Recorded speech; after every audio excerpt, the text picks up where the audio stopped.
Okay, this is Andy Lee Graham. I'm probably the world's longest perpetual traveler. I've got traveled like 25 years and about 9 months right now. I'm in San Pedro La Laguna, Lake Atalan, which is one of the world's best climates on the planet and maybe one of the most beautiful lakes on the planet. Lago Atalan, Lake Atalan, Guatemala. It's 2024, and I'm going to talk today about how to make money as what some of you would like to call digital nomads. And I really don't like that name because most of you are not nomadic travelers. You're just using that name. But I am actually a nomadic traveler. I go anywhere and everywhere I want for 25 plus years. And I've been to 100 plus countries, 114 countries. And I've lived in each one of these countries. So I would say I'm probably one of the world's most experienced travelers, the PhD of travel. Okay, today, the whole evolution of making money online has changed. I'll never forget Chuck Wow writing me and saying, what we all have is the dream of of the internet of never ending fountain of youth money. Okay, Chuck Wow is a very nasty word in the Thai language. He was a very good troll. Mobile Mac was number two, maybe number two. I would say Mobile Mac is number one troll I've ever had. Number two is Chuck Wow. Chuck Wow. Try to learn this word in the Thai language. I'm not going to say it. Okay, but it's a very nasty word. It means something that men do. Okay. Um, okay. I am right now, I'm always trying to, in the past, it used to be a very good way to make money by having a YouTube channel. I made as much as $1,500. And this is something a month from the YouTube channel using Google AdSense. And I used to make about $3,000 to $4,000 a month with the website just on traffic. That's all dried up to about, maybe $50 a month because a lot of it has to do with YouTube and Google squeezing you. They decide, they have somebody go in when you get really big and they decide on whether your channel is the thing. So you can still make money on YouTube if you only talk about one issue. Okay. And I'm not going to do that because that would destroy my happiness, right? But people will do this and they'll talk endlessly about Mexico, or endlessly about uh, Philippines, or endlessly about fishing, or endlessly about one subject. And it's very difficult to only talk about one subject. Well, for me. Okay, but you can still make money with YouTube by super chats. Now they have memberships, and then they have there's something about just giving. So some people, if you're talking to them directly, especially on live, they will, if you answer their question, after you answer their question, they'll often give you money. It's strangely um, bigger. But I don't really want to sit around answering questions on real estate, health issues, or travel. Why? It's very repetitive questions, and I will generally try to only answer the questions that are what I call brain buzz questions that I really, a little bit of a challenge. And I only will answer from real people. But everybody's different. Most people just like anybody to pay attention to them. But you can have a Patreon, which is account, which I've only had this for like a month. And I will put the link in the description of the, they're in every channel, every video I make has a Patreon. So this is a way to get support, earn money. I don't know what you would call it. And if you're giving advice, when you're a consultant though, and I consider myself a consultant, you're only as good as your honesty. And very few people, especially in travel, I would guess 1 in 1,000, 1 in 5,000 people are actually honest, making actually reputable. Uh, Most people will lie on demand. They'll say anything. 99.999, maybe one. I don't know how many. I actually had a book I wrote about one time. I blogged about. A guy wrote, says something about travel writers lie on demand or something like it. It's a really good book about. he was admitting that he was a travel writer that lied. And I would say maybe, I don't know any travel writer that doesn't lie. Mostly, there's a fine line between lying and doing it. So you can be a travel writer and a travel video guy and get a free room. And I have only taken a couple of rooms in my life, maybe 5 times in 25 years. I don't like to do it because they want you to lie, okay? And I won't lie, so therefore they get real angry at me. And they want you to work like 8 hours a day, okay? It's pretty funny. It's just a job. When you're a travel writer, it's a job. But you can do that, but you cannot perpetually travel that easy, okay? Because that would mean that every time, every day, all day long, like I know people like Johnny Descalia of JohnnyJet.com, and different people that all they do is spend their whole time calling up people, arranging with airlines, arranging. They spend 24 hours a day trying to get that free trip, and they don't actually earn any money from that, but they get to go there. Then a lot of people are buying the fantasy, right? So most of tourism is about fantasy. But the best way I know, the simplest way that I think you can make money is using something like KPC Amazon or Ingram Spark, ingramspark.com. And you can actually publish a book for free. So this photo book that I have is a great way. And if nothing else, you can take 25, 30 photos and make a hardcover book and sell it. Make about $7, $8 a book. And these photo books are easy to make, and they have an online what you see, what you get system on Ingram Spark, and it automatically goes in Amazon. It doesn't even cost. It's free right now, but you do have to buy the barcode, and the barcode can be anywhere between $25 and $200. But this is a great way to think. It takes very little skill sets because all you got to do is upload good photos. Now, can everybody take photos? My guess is you can take 500 photos and get 2 or 3 good ones, right? It's a percentage of photos you have to take to get that ideal photo. So flash, flash, flash, flash, flash, flash. Take photos until you capture it. And that's how you learn to take photos, is by taking thousands. I've probably taken 20 or 30,000 photos. Okay, photo books, graphics. This is the number one way. If I was in the United States, it'd be very tempting to get a job as a graphic designer. I could do this real easy. I actually did the design for, I can draw, okay, but it takes a lot of practice and it's a little boring for me. And graphics is not fun, but I could, if I wanted to, really do graphics and get a job inside the United States doing graphics. Like you could work for a printing company that does business cards, and they could just send you the sketch and thing, or you can call up the person and describe it. And now we can go online, right? We can do this through Zoom, and we can interview the person, and get $100 to design a business card. And then you just do that over and over. And if you have a broker inside the United States, somebody that has a printing shop, they will find the jobs for you, and you just subcontract you, and you can be very competitive because you can do it cheaper because you're not doing the cost of living. There are many jobs inside the United States where people, because of COVID-19, are trying to work location independent or remote. Trouble with that is you can lose your job quite easy because most people don't actually work. I mean, a lot of these businesses are forcing their people to come in once a week because their productivity has gone down radically. And I don't recommend people or a company allowing a person to work remotely 100% of the time, unless they are just, you're sure that they're a workaholic, okay? Because most people do not wake up and go to work. I wake up every day and I go to work for, 45 years.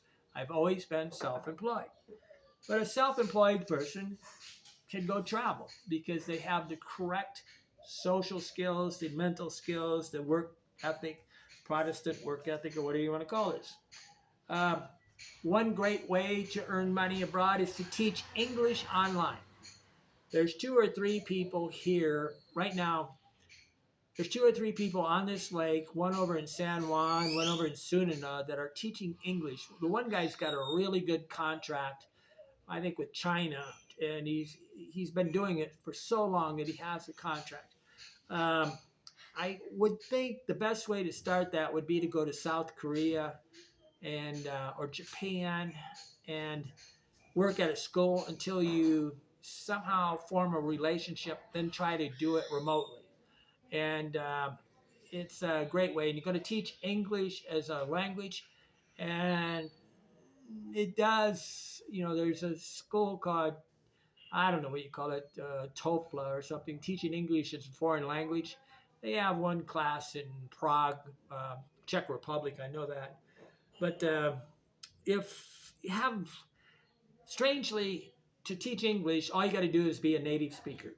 And a lot of the schools in South Korea will probably set up the textbooks books and do everything, and all you got to do is do it. I taught English in Arequipa, Peru for about, I don't know, 3 months. And it was absolutely one of the worst jobs I ever had. I earned about $5 an hour, but that's the reason why I'm telling you to go to South Korea. The people there are really wanting to learn. Okay, here, Central and South America, Africa, it's going to be very difficult unless you got somebody that was like super rich that wants a daily class. Then people don't show up, and so you're sitting around waiting. But in South Korea, Japan, um, China, there, I would guess if you got next to a U.S. embassy anywhere in these countries, you can find a lot of jobs. But it takes an investment of, it's an entrepreneur situation, and this is the one of the things. The number one probably business on the planet is starting an aid organization. Uh, 95 to 98% of the aid organizations are nothing but a business.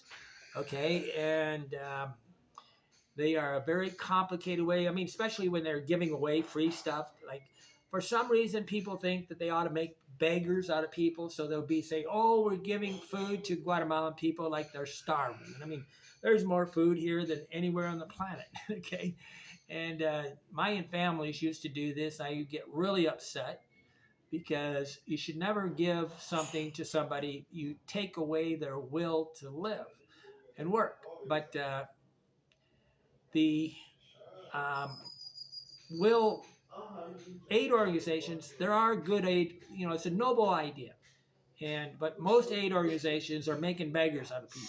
Okay, so I'm not going to ever be supportive. Missionaries are a great way to make money, being a missionary.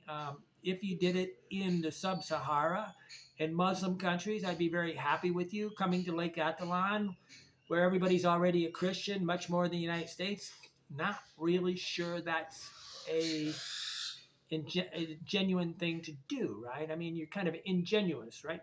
But aid organizations are thing. The biggest probably aid organization in Central and South America that I believe needs done is alcoholism.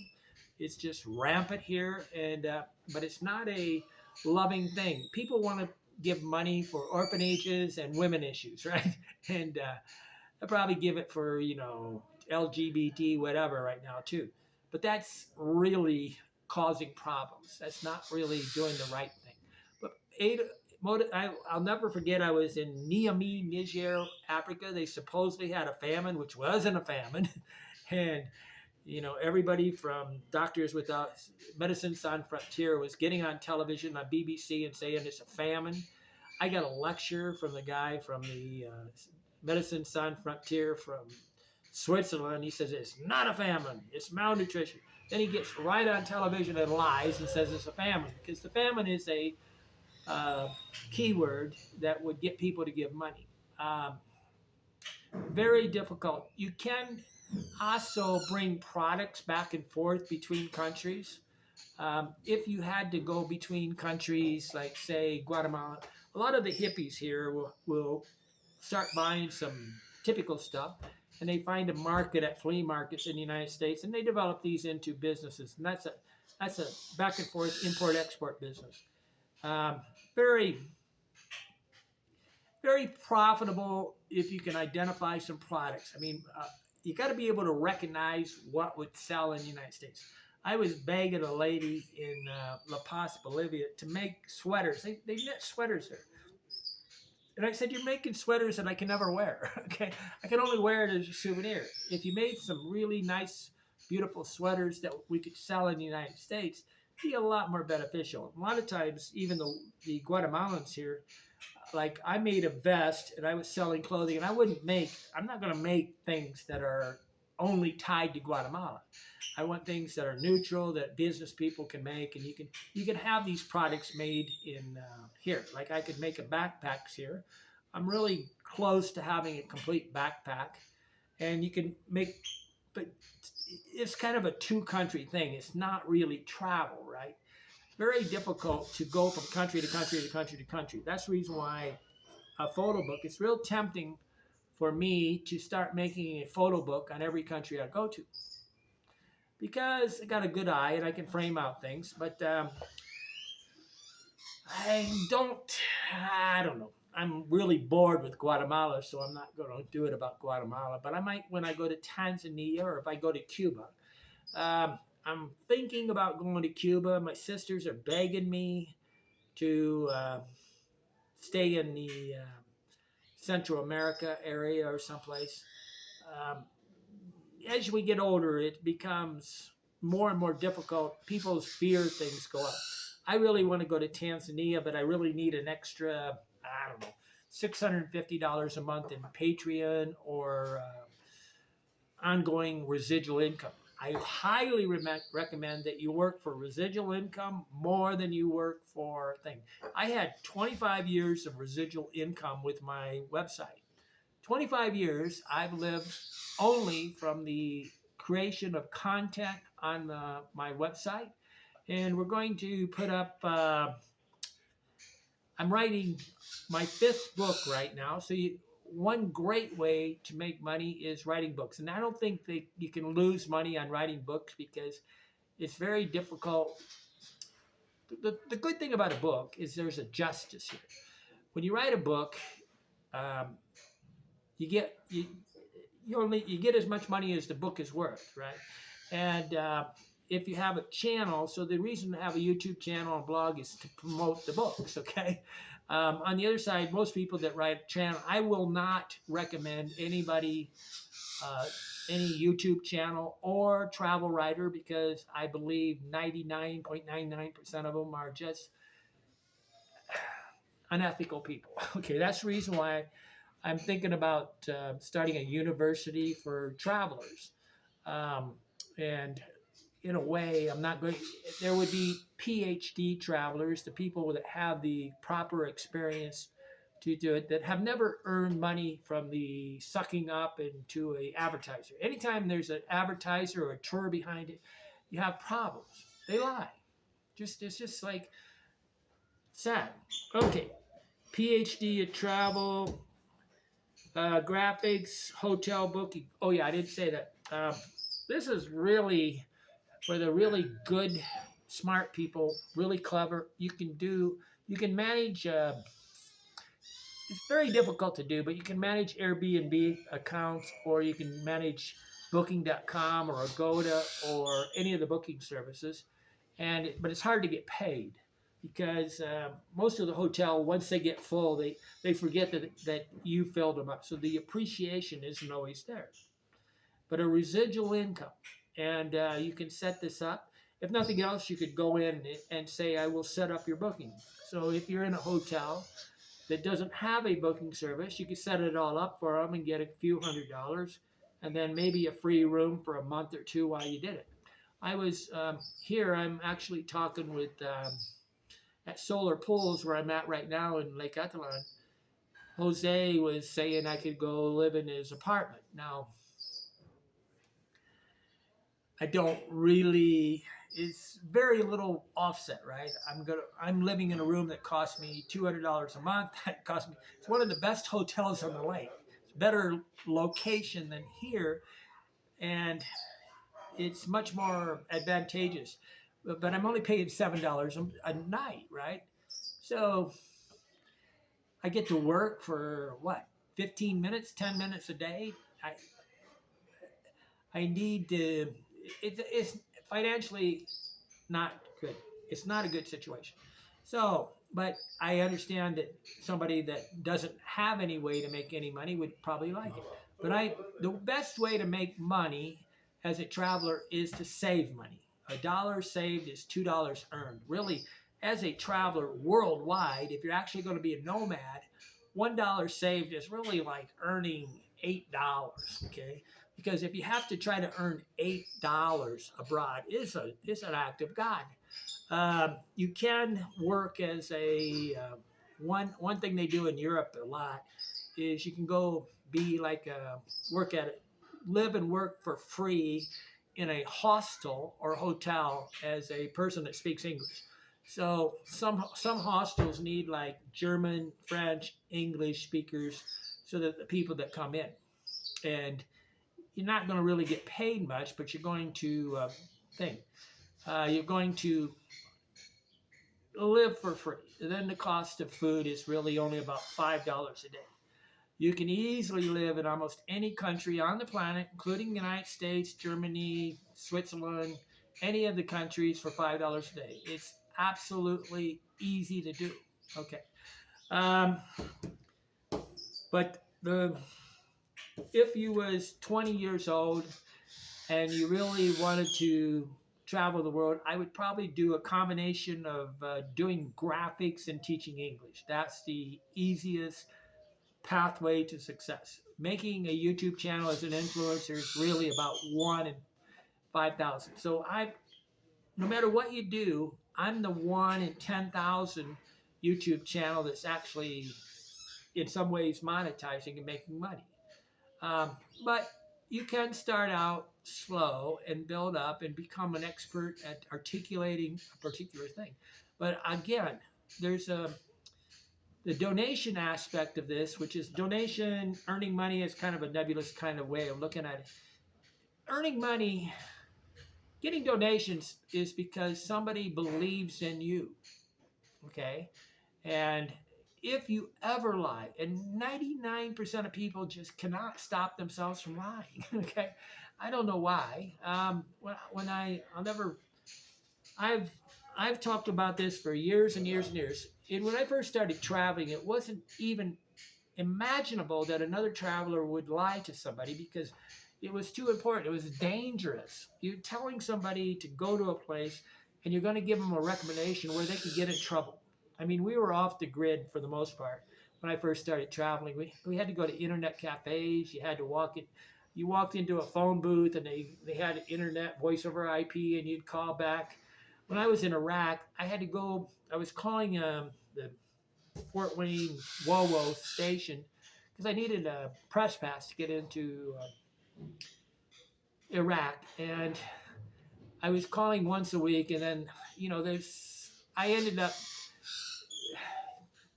children. Okay, a lot of these journalists are children. Okay, I remember there was a journalist when I went to the Panama in 2000 when Jimmy Carter gave back the Panama Canal to the Panama people, and I was kind of in a way reporting on it, but there was 2 or 3 reporters there, and they were all like, I mean, just children. They didn't even wake up, right? When I was in Iraq, they were giving back the West Bank or something in Israel when I was there.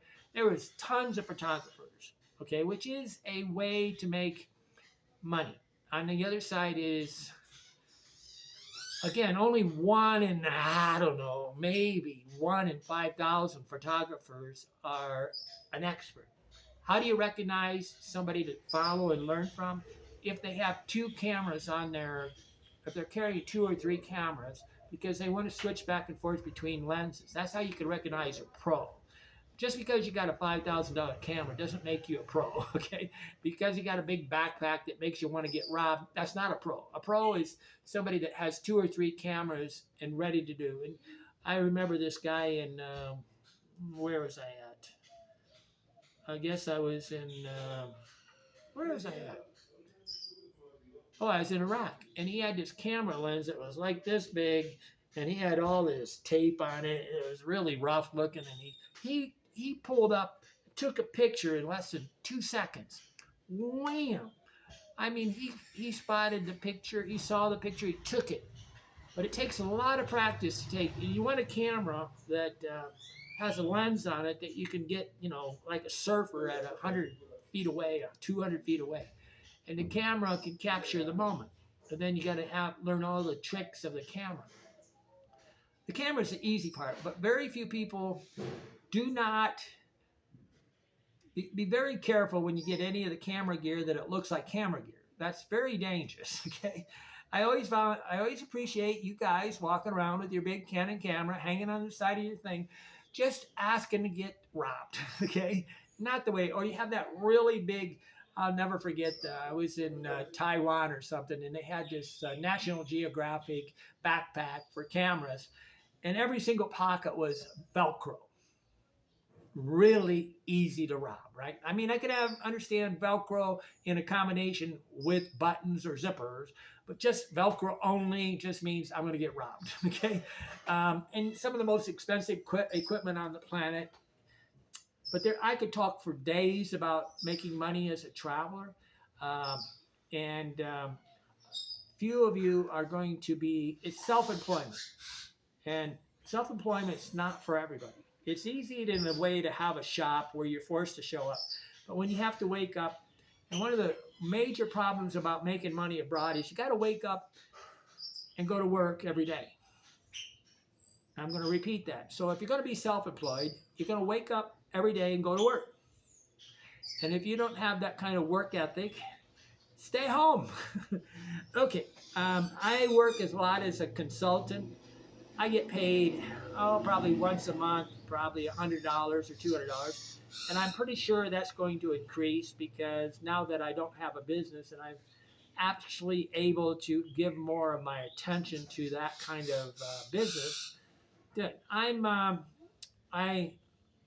the ideal situation for me as a consultant is to help people that wish to retire abroad, like all these California people and all these East Coast, West Coast is out of control in the United States. They're not going to have enough money to retire, and their little peckers are too small to move to Indiana where they can live economically. So they're going to move abroad because it's social currency, and these people to actually move to another country, very very ridiculous in a lot of ways, unless you're willing to interview like 3 or 4 countries. Okay, so you can interview, like there's people that are crazy enough to get, there's people that go to Ecuador, they already have their residency visa, they've never been there in their life, they don't speak Spanish, they go there and buy a house within 2 days of arriving, just like they're moving from Ohio to Indiana or from New York City to whatever. They think that it's the same kind of thing, and nobody tells them that they're an idiot. And this is the problem. One lady was really happy with me because I made a video about in Costa Rica, there are hundreds of houses where people cannot unload them. Okay, they buy a house, they build a house. They do this on Lake Adeline. They come here, they build their dream house, and then they realize they hate Guatemala. 7 years in, 7 years out. It's a 7 years itch. But there is also a play to rent a house and with say 5 rooms and rent out the rooms on Airbnb, and you can do pretty good on that. And like I was talking here, this guy could do this right here. He could rent them out on Airbnb. But what happens is a lot of gringos want to come, they want to rent this room, and then they want to re-rent it out. And he's like really angry about that because he won't do that. So Solar Pulse is really smart because what happens is they destroy things. And you got a business here. He's got a restaurant. He's got a great business here, and he doesn't want it destroyed by these Airbnb people renting out to anybody and everybody. And that's what they do. Okay, Anybody have any questions? I have this live right now. If you want to ask a question with your real name and you want to ask anything to do with having a job, I'm willing to answer a question here. If not, I'm going to say life is good. La vida belle. La vida es bien. Um, there's also another business that was I've seen people do really good is they do the graphics for hotels. And they walk into a hotel and they trade doing graphic works like putting a number on every room, putting pictures all around, making specific pictures.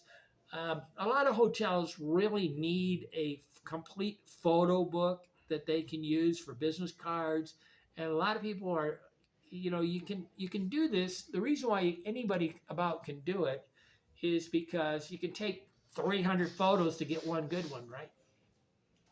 So even though you say you're not a photographer, can you take 300 photos until you get a good one? Okay. And the really good photographers will take 25 photos and 18 of them will be keepers. Okay. I can take I'm at least about 75% of the photos I take are keepers. Okay. I don't very much more difficult to take videos because you got to, to make a really good video of a hotel, you probably got to take like 3 hours of clips to get, you know, 15 minutes, right? It's really difficult because then you got to get up in the morning, you got to get up in the sun, you got to get the sun going all around the place. And shadows really cause problems in videos. Okay, I'm Andy Lee Graham. Please subscribe and please become a Patreon member. And eventually, we have two different levels of Patreon. One is where you give $5 a month and you can get on Zoom meetings with me, and a $25 one, which enables you to call me like once a month for 15 minutes. But it's an insurance policy. You're going to go travel abroad and you want to talk to somebody and you get in a situation where you get in a car accident or you had a visa problem and you want to work through that situation. And I'm like your insurance to say, call me up and we can discuss how to solve these problems. Uh, okay. Edward asked, if you publish a photo book, how do you protect your rights to your pictures? Um, well, okay, contrary to what you think, a copyright is automatic.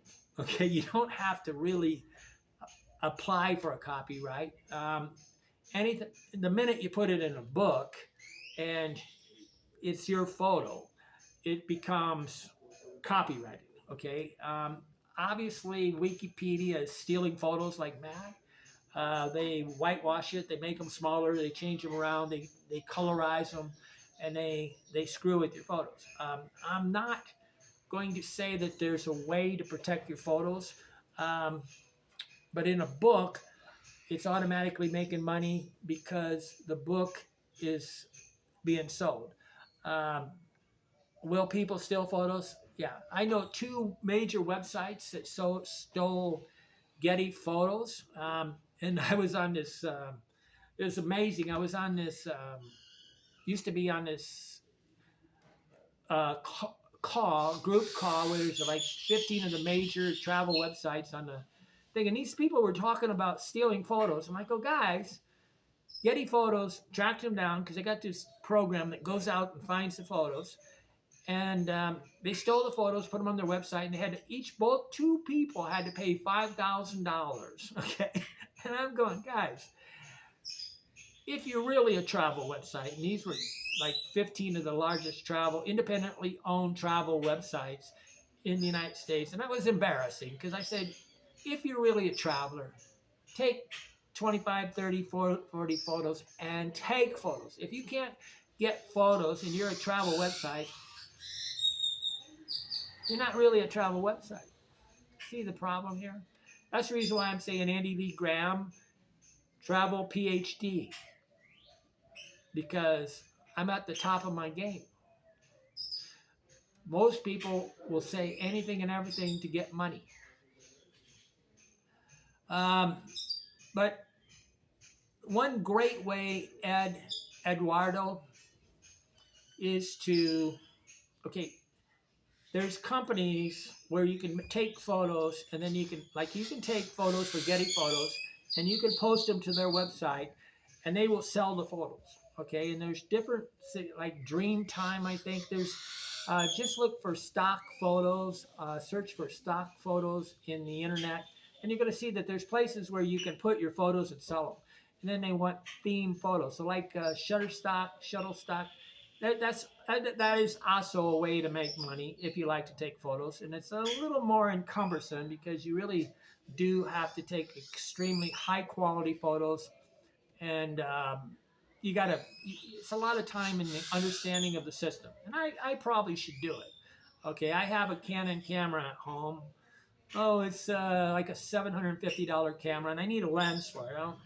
I never got the lens for it. I bought the camera actually bought it in Thailand, and it's if I had the long lens for it, it's a proper camera to take pictures for Getty Photos.